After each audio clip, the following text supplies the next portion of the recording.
L'objectif de cet exercice, c'est de comprendre les effets de la force centrifuge dans un référentiel en mouvement. Pour ça, on va prendre l'exemple d'un train et qu'est-ce qu'on ressent quand un train fait un virage. Les formules qu'on aura besoin, c'est des formules liées à la force centripète. On a que l'accélération centripète, c'est égal à moins la vitesse angulaire du référentiel, donc ici le train, produit vectoriel, ce même terme oméga, produit vectoriel, la position de l'objet qu'on étudie. Donc ici, ce sera les personnes dans le train. Pour un mouvement circulaire, on a que l'accélération centripète, donc ce terme-là, va avoir une norme, une valeur qui vaut la vitesse de l'objet au carré divisé par le rayon de courbure. Le rayon de courbure, c'est si on a un virage comme ceci, ce sera la distance jusqu'au centre de rotation. On passe à l'énoncé. On a Élise et son grand-père qui sont dans un train et Élise, elle voit que le train s'incline légèrement dans le virage. Du coup, elle demande à son grand-père comment étaient les trajets en train de son temps et lui dit que c'était vachement moins agréable dans les virages, qu'ils étaient beaucoup plus plaqués contre les bords du train. La première question va être de savoir pourquoi est-ce qu'il y a un intérêt à faire les rails penchés dans les virages.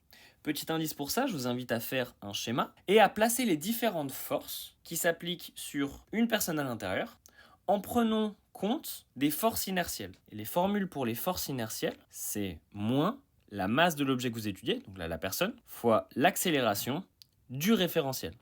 La deuxième question va être, si on a un train qui fait un mouvement circulaire comme ceci, quel doit être le rayon pour que l'accélération centrifuge ne dépasse pas 0,05 g. G, c'est l'accélération des objets en chute libre sur Terre. G vaut 9,81 mètres par seconde carré.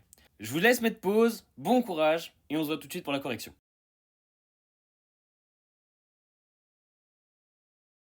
C'est parti pour la correction. Alors au début, on va essayer de comprendre pourquoi le train qui tourne est plus agréable quand il y a une pente que quand il est à plat. La raison pour ça, c'est que lorsqu'il y a un virage, lorsqu'il y a un mouvement circulaire, il y a une accélération centripète. C'est-à-dire qu'au moment 1, la vitesse est ici, au moment 2, la vitesse est ici, et donc la différence entre ces deux vitesses est dirigée vers le centre. Cette accélération, elle nous fait ressentir une force inertielle opposée. La formule, c'est que les forces inertielles, c'est égal à moins la masse fois l'accélération. Donc si on a une accélération vers le centre, la force inertielle sera vers l'extérieur. Et effectivement, si on est dans le train ou dans une voiture et qu'on tourne vers la gauche, on a l'impression qu'on est propulsé vers la droite.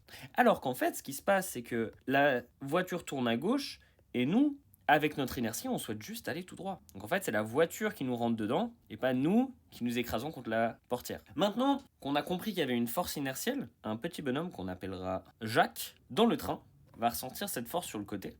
Et si elle est à plat, il y a uniquement cette force sur l'axe horizontal, donc il est directement décalé vers la droite avec une grande intensité. Si maintenant on est penché, il y a une deuxième force qui vient s'ajouter sur l'axe horizontal, et c'est une partie de la force normale. Donc ça veut dire que si on est dans un train ou une voiture qui fait un virage avec le sol qui est penché, il y a la force centrifuge qui va nous propulser vers l'extérieur, mais une partie de la force normale compense cet effet. C'est pour ça que c'est plus agréable d'être dans un train où ils ont pensé à faire les virages en pente. Maintenant, si on veut calculer le rayon du virage pour que ce soit agréable, ce qu'on va prendre comme formule, c'est la formule pour l'accélération centripète. Et l'accélération centripète, elle vaut la vitesse du train au carré divisé par le rayon.